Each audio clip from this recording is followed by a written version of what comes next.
Good afternoon. Today I'd like to talk a little bit about diet. And when I say diet, I really mean changing my goals, going from a cut style diet to a bulk style. And the reason I want to bring this up is because I haven't seen a lot of information out there on this, and I just wanted to go over some of the things that I've found out and that I'm still learning about. And by the way, this is actually, I got a couple friends here.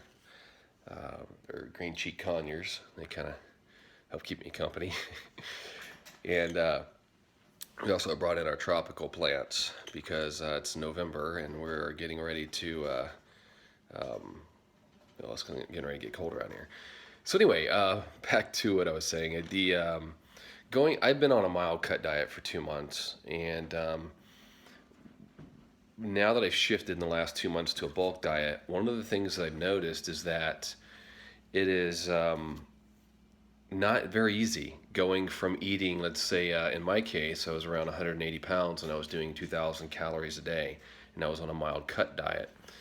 What I have come to find out is that I had to go from 2,000 calories to 2,750 overnight, and that's on a daily basis. And then I moved from 2,750, now I'm around 32. I just moved it up again to 3,300 calories. And so that's not very easy to do, and it's very challenging. So what is challenging about that? You think, well, fine. Most people have the opposite problem. I know I was cutting for a couple of years, trying to figure that out, doing a lot of different types of diets, paleo, keto, carb cycling, or I'm going to talk a lot about that later on. But for all intent purposes, for the bulking diet that I was on, I had to change everything, and my entire metabolism had to actually, it's like restarting the engine in a different way. I had to learn how to process much more calories. And I actually have adjusted pretty well to that, but I did have to kind of increase that. And it's not easy, especially when you have protein goals that are very high. And so it's not just simply eating a bunch of junk food and a bunch of sugar. You actually have to eat the right types of foods. And if you don't eat the right types of foods, here you go. If you don't eat the right types of foods, you're going to end up you're just going to gain a lot of fat. And so when you're actually working out and you're trying to build your body up and want to look good, and you have to focus on protein and carbs in the right ratio and fats.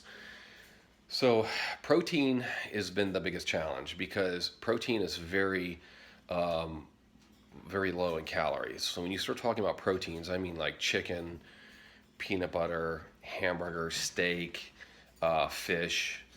I tend to do a lot of tilapia, a lot of chicken breast, and it is very challenging. And so a lot of times what I've learned, and talking to my training coach, what I've learned is that you have to quite often you have to supplement in order to get the protein that you need.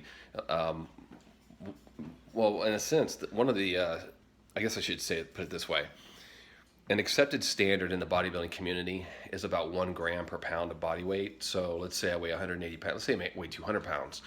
At 200 pounds, you would be ingesting 200 grams of protein, and that's actually just a standard. And my training coach wanted me to go higher. He wanted me at 275 grams a day, which is very difficult. So you're talking roughly 3,200 calories, and of the 3,200 calories that you're consuming a day, 27 or 275 of grams of that has to be in protein. So that's a lot of chicken, a lot of fish, and a lot of protein or protein bars or protein shakes if you have to. So one of the things you can do in order to reach those protein goals that you need, you just have to make sure that you're really hitting the proper foods.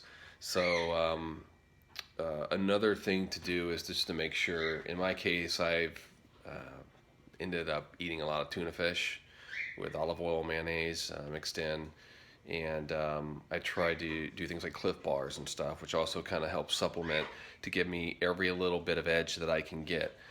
So the reason why I bring all this up is because protein is really the foundation for muscle development, muscle growth. You can kind of think of your macros, and there are three major macros. You have proteins, carbs, and fats. And if you remember back from grade school, the ratio that we eat those and consume those in our lives has a lot to do with the development of our muscle growth, and how much fat we put on, things like that.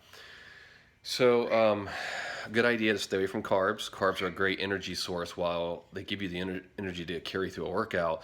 But in our culture today, we consume a very large amount of sugar, of a large amount of carbs, way too much. And so we all have this problem where we need to back off the carbs and eat more protein and even fat to a degree.